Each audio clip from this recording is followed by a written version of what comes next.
কবিতাৰ শিৰোনাম তুমি মাথো মোৰ হোৱা। কথা স্নিগ্ধা ঠাকুৰীয়া। পাঠ স্নিগ্ধা ঠাকুৰীয়া।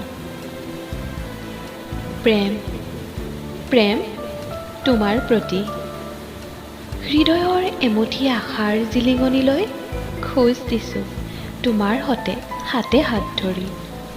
তোমাৰ দুচকুৱে বহুতো কথা ক'লে নিশব্দে। সেই নীৰৱ চকুজুৰিত মোৰ ছবিটি জিলিকাই ৰাখিবানে বাৰু তুমি? তোমাৰ মৰম পাই নিস্তব্ধ মোৰ সপোনবোৰ আজি পুনৰবাৰ উজাই আহিছে। কিমান বিশাল হ'লে এই প্ৰেম স্থায়ী হ'ব মই নাজানো, মই মাথো তোমাৰ হ'ব বিচাৰোঁ। তুমি মোৰ হৃদয় চুই যোৱা এটি মিঠা অনুভৱ হোৱা। মই তোমাৰ কোমল বুকুত প্ৰেমৰ দলিচা পাৰি নিচুকাম চিৰদিনৰ বাবে। তুমি মাথো মোৰ হোৱা। ধন্যবাদ।